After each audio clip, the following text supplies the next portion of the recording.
Might be familiar with the story of David Hunter, 76-year-old British man. He was just freed from prison in Cyprus just this morning after being convicted for his wife's manslaughter in 2021.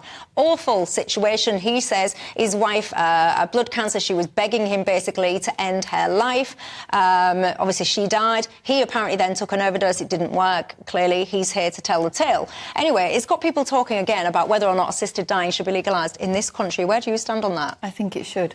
I know too many people who have been or are in great pain and who feel as though they have had enough and they are terrified of being kept alive, unable to feed themselves, unable to, have normal bodily functions. They've lost all dignity. And I think it's a conversation that needs to be had and it needs proper safeguards. But we already have living wills, but unfortunately they have no legal basis that, if you or I could write this, or Ben, we could say, right, if I get to this stage and can't do this, that or the other, I want, but who's going to do it?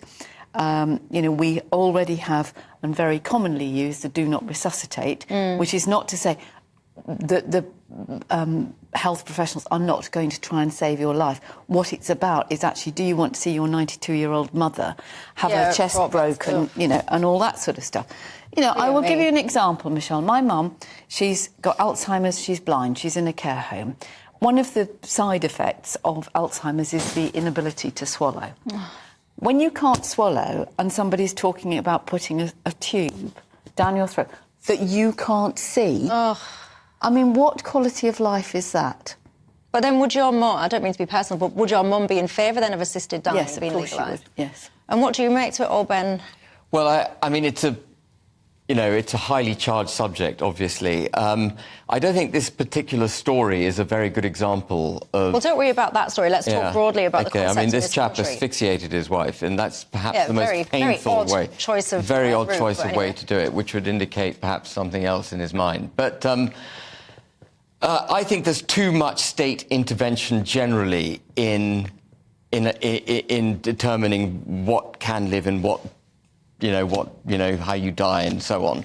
And assisted dying, if you like, is at the other end of the spectrum from abortions. And I think we've got to re-engage with the sanctity of life in a greater way. And do not resuscitate is very different to assisted dying. Assisted dying is someone who is quite capable of living independently, whereas do not resuscitate is someone who needs assistance to live. Yeah, but you say living independently. A lot of people, I mean, just for the record, I've said this before, but I am absolutely categorically in favour of assisted dying and people being given the choice and a bit of dignity in death. Exactly. Because, you don't let animals suffer, and rightly so, by the way, you don't let animals suffer in this country. If you are completely incapacitated, if you need someone's help and assistance for everything, the dignity in your life is gone. And if you choose to die and end your life, it's your choice. But I think if you're well enough to make a genuine assessment of your own desire to die,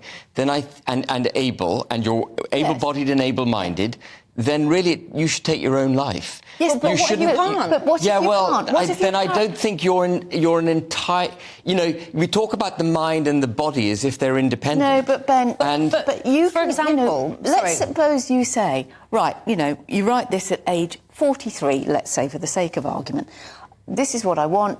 blah, blah, blah, blah, blah, something ghastly happens, who's going to do it? Well, there is the million-dollar question, isn't it? And if you look at things like motor neuron disease as well, your body just gives up on you, so you're there, but you can't do it. You can't end your life. It's a terribly emotional subject. I asked you guys on Twitter, 73% of you said yes, we should legalise it. 27% of you said it should remain illegal in this country. It will continue to divide opinion, that is for sure.